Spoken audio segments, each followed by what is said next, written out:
Thank you, thank you. I have been working on this and writing about this for years, and this feels like a moment in history because there has never been an event like this where this subject has been explored with this kind of in this kind of depth with this kind of audience. So I'm enormously grateful to the mayor, to Peter and the team, to the city of Amsterdam, and to all of you for being here and being part of this. It's hugely inspiring and important to me personally, and it will be to the world because this is a very, very important issue that just hasn't had the attention that it needs. I'm going to focus in on cocaine. I have written these books. There's a bunch of them outside, and they're free online as well if you want to read them online. It's like a 300-page book, and I've got like 10 minutes, so I'm not going to be able to go into the kind of complexity and nuance that I might like to. So I'm just going to what I'd like to do is just give an overview of the kind of conceptual thinking around regulation of drugs, and then a kind of brief overview of what the regulation of cocaine might look like. I'm mindful that cocaine is just one part of a wider kind of ecosystem of drug use. It doesn't exist on its own. It's interrelated with other drug use and behaviors, and I don't really have the time to go into that complexity, so you'll forgive me for that. But hopefully this will help people just get their minds into a kind of regulatory space, thinking about the kinds of questions we need to be asking and what some of those answers might be for the different parts of regulation. So in terms of what regulation is, just what is regulation? Legalization is a process. Regulation is where we get to. And regulation actually is just one of the main things that governments do, whether that's a municipal government, a regional government, a national government, or international government. Regulation of risk to protect people, to manage and minimize risks is one of the main things that governments do, and they're pretty good at it. Everything around us is regulated. The cushions you're sat on are fire retardant foam. This is regulation. The plugs over there are regulated so they don't catch fire. The cycle paths are regulated. The food you're eating is regulated, the packaging. And more obviously, alcohol, tobacco, pharmaceuticals, and this will be a theme throughout this 20 minutes, are all regulated. So we are all familiar with this, and we're pretty good at it. There is an enormous body of scholarship on how to regulate risky products and risky behaviors, and there are thousands upon thousands of people who do it as their jobs. All regulating cocaine really involves, or regulating any currently illegal drugs, is applying that logic, that scholarship, and that thinking that we're so good at with everything else to a group of products and behaviors that for various weird historical reasons have existed outside of that regulation. So all we're really doing is kind of workshopping what regulatory tools have we got, what are the challenges, and where does that lead us? Obviously, regulation is not allowed. And things that take place outside a regulatory framework, like selling alcohol to children, are still not allowed, even though something is legal, nominally legal. Harm reduction. It's not just that regulation is harm reduction, but it is. I mean, regulation itself is harm reduction because the products are safer and society is safer because of the reduced crime and so on. But regulation facilitates harm reduction. It provides numerous opportunities to intervene with this key population to encourage safer use and safer behaviors. So I hope that sort of is a good way to just start getting ahead into what regulation is and what regulation means. Why do we regulate? Well, it's kind of obvious, but I think it's worth restating. Because the goals of the war on drugs are so sort of not these things on this slide. It's very much around eradication of drug markets and creating a drug-free society are kind of the goals. Why are we here? What is it we're trying to achieve? We want to protect public health, particularly regarding young and vulnerable populations. We want to protect and enhance human rights. We want to enhance and promote social justice and equity. We want to promote and enhance sustainable development. And it's very important that we remember this is a global market, and it's not just about the public health side in consumer countries. It goes all the way back to producer and transit countries. Also, we need to think about the entire supply chain because there are harms, both health and social, throughout the supply chain associated with prohibition, and we need to minimize all of those harms. And of course, it's about crime reduction, public safety, and security. I'm going to jump over principles because I think we cover those anyway.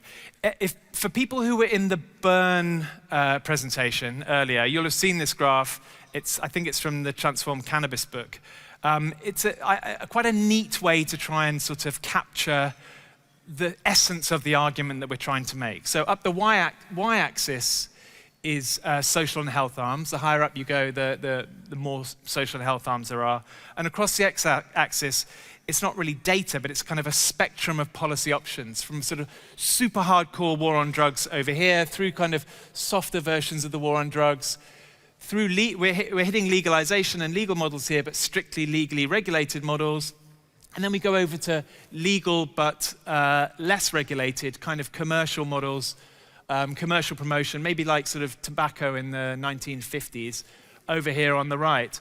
And the point here is that at either end, you can get unavoidable social and health harm. So even when something is legal, if we think back to tobacco in the 1950s, when it was being, promoted by doctors and, aggressive sponsored the Olympics, tobacco sponsored the Olympics, that would be frowned upon now. We don't want to go, we want legal, but we don't want to go too far. The pendulum shouldn't swing so far that we have unregulated free markets. And what unifies either end of this spectrum is the lack of regulation. Whether it's legal or illegal, there is no regulation of the market, and that's where the social and avoidable social and health harms come from. And the goal is this sweet spot in the middle. What does that look like? What does strict legal regulation look like for different drugs in different environments? Obviously, we're just talking about cocaine today. So cocaine, I'm going to mostly focus on cocaine powder, but I think it's important to remember that cocaine is kind of an unusual drug in that we have coca leaf and coca leaf products, we have cocaine powder, and we have crack and various other, pasta base and bazuco, as it's known in Latin America. They're all the same drug, essentially. But they're very different preparations, they're associated with very different behaviors, they're associated with very different risks, and we need very different policy responses to each one. So ecstasy, for example, MDMA, you don't have this variation. But with a complicated plant-based drug like cocaine, you do. So we need to, because regulation has to be based on risk and risk behaviors, we need different policy responses for these different preparations. So we have proposed a three-tiered approach. I'm sorry, this is probably a completely unreadable, boring slide, but you can read more about all of this in the book. But this is really just we've proposed for coca leaf. Coca leaf is basically like coffee or any other mild stimulant. So it would essentially not need more regulation than coffee or Red Bull or tea. You would effectively have a commercial market. Cocaine is sort of medium risk, cocaine powder, and that's the one I'm going to go into a bit more detail about, so I won't dwell on that now. And crack, smokable cocaine or injected cocaine, we don't propose a retail model for crack, but we do propose a harm reduction model. No one who uses crack should be criminalized. They should be given support and harm reduction services, including access to supervised spaces, including other forms of health and social support, and including access to potentially to substitute prescribing and potentially safe supply. But we can come back to that, and I think maybe in the next panel they're going to pick up on some of these things and maybe discuss them. So there is a chapter on stimulant harm reduction in the book, which is based on a fantastic report called Speed Limits by Mainline. If you're interested in that area, I'd urge you to read that chapter or read the Mainline report, which I stole it from. I gave them credit. I gave Max credit for that. Okay, so cocaine production. What does that mean? Cocaine is essentially a pharmaceutical plant extract, and it needs to be produced like any other pharmaceutical plant extract because it is essentially a pharmaceutical and would need to be manufactured to pharmaceutical standards. It's really important for people to realize there is already a legal cocaine market for medical use. We already produce medical cocaine. So when people say, how would you legally produce cocaine? It's kind of like, well, like we already do.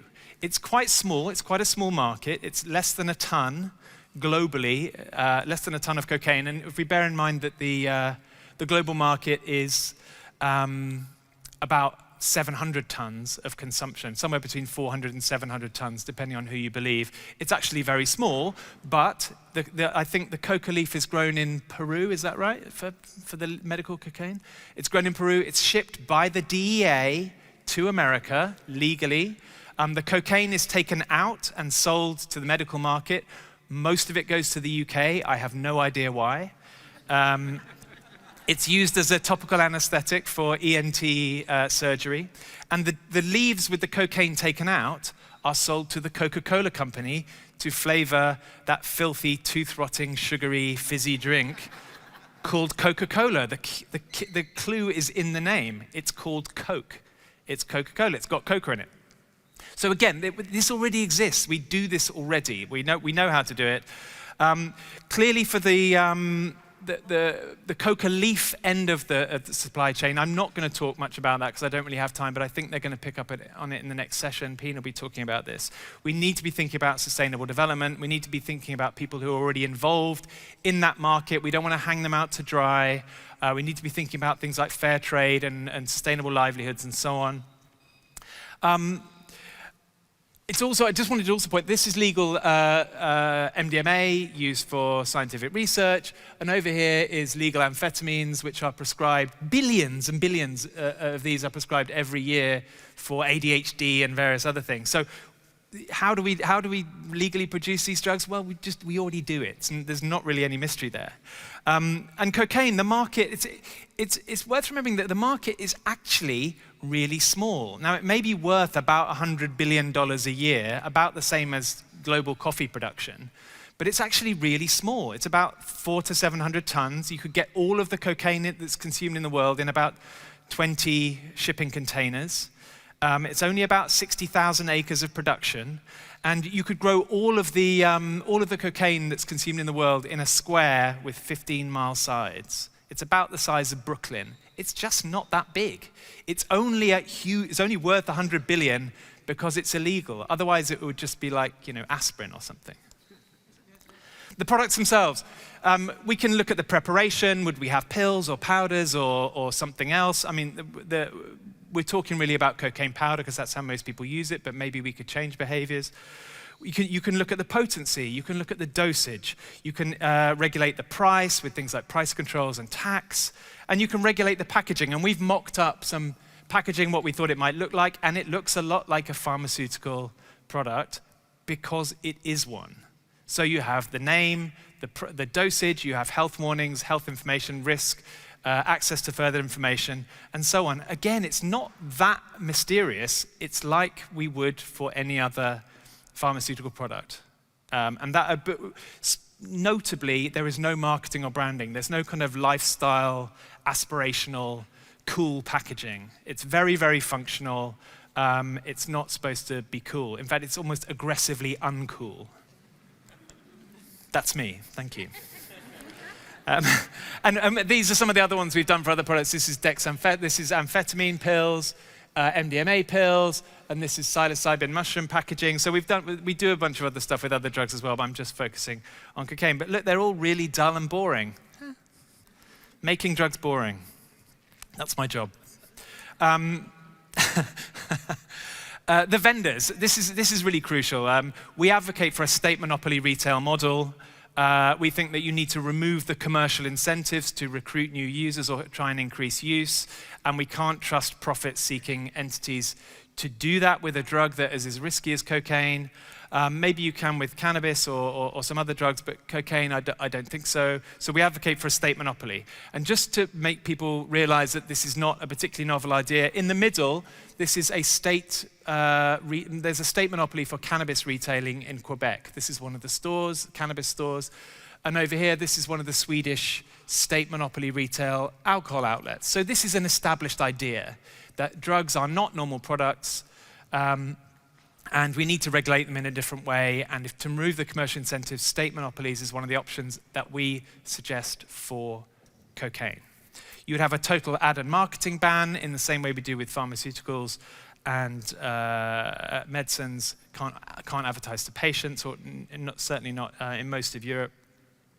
And with alcohol, with tobacco, you can't advertise and do branding. We don't want cocaine brands sponsoring sports teams and and music events and things like we get with alcohol. Pharmacy-style outlets. We foresee it being more like the pharmacy ecstasy shop in the foyer than the smart shop. In fact, than the kind of goofy candy store one, which is kind of there to make people realize how not to do it. I hope that's why it's there. That was our discussions anyway. So it would be more like the pharmacy, and the person who vends it to you has specific training like a pharmacist. They have to enforce a regulatory code, but they are also trained to give advice on harm reduction specifically to the target audience. So this is a really important opportunity to get that information to the key people. And then you have controls on location, signage, hours and opening, and so on. I'm running out of time, aren't I? Availability. It was controlled availability rather than increased availability. You need to strike a balance there. If it's too restrictive, the illegal market continues. If it's too open, you maybe incentivize use. This is all the kind of fun policy questions we need to wrestle with, but we would be in the position to make those decisions as policymakers. Obviously, it's adult access only. You would have age controls. It would not be available to children in the same way alcohol, tobacco, pharmaceuticals, etc. Retail sales would be for personal use only, so they would be rationed. You couldn't go in and buy a kilo of cocaine. You could maybe buy a gram. If you wanted to limit it to a gram a week or a gram a month, you could use a kind of swipe card, fingerprint system. That raises some questions about state surveillance, but it's certainly an option, perhaps for a pilot model. And you probably need to have online sales and delivery in some way, but that would need to be appropriately regulated as well. So key lessons. We need to learn from alcohol, tobacco, and pharmaceuticals what good and bad practice looks like. We need to make sure we don't make those mistakes again, particularly with regard to this tension between public health and private profit. That's why we recommend a state monopoly. We want to avoid over-commercialization, corporate capture, and the emergence of monopolies. We need to build in social justice from the start. So this comes back to the issues of reparative justice. We have been screwing with these countries in Latin America for half a century. We have a debt to pay to them, and it's hoped that we can build into their framework some degree of reparative justice. And we've seen how that can work with some of the cannabis equity programs in the US that redirect some of the tax profits back to disproportionately impacted communities. If they can do it in the US, we can definitely do it in Europe. Obviously, we need involvement of impacted communities in the decision-making process. If they're not involved, those decisions will be wrong. So they have to, including people who use drugs, obviously, but also including coca growers and people involved in selling and transiting cocaine. So next steps, just as a final thought, how do we get there? I mean, maybe you've got an idea now what legal cocaine might look like, how it might work. How do we get there? It's very difficult, both practically and politically, but are there incremental steps that we might take? Could we have a legal coca leaf market as a starting point? Maybe. Could we have pilot projects like in Bern that would be a proof of concept? There was also one proposed in Colombia. It didn't quite get off the ground, but these discussions are beginning to happen. So rather than a national market, you would have a pilot project. Could we have low threshold prescribing or safer supply models for people who have cocaine-related dependency? Perhaps, and they are also being pioneered in British Columbia, for example. So again, these aren't entirely fantastical ideas. Or could we maybe start with a less problematic or less threatening stimulant such as MDMA or amphetamines, and then move on to cocaine at some future point? So I'd like to leave you with those questions. I think the next panel is going to pick up and run with some of those things. But the key thing here is that we need to start having this conversation. You may disagree with some of the things I've been proposing, which is absolutely fine, but let's start talking about it, because we have a choice. Either you have the status quo with organized crime and cartels running the market, or we have some form of regulated cocaine along the lines that I've been proposing, or some variation of that. There is no third option in which that market disappears.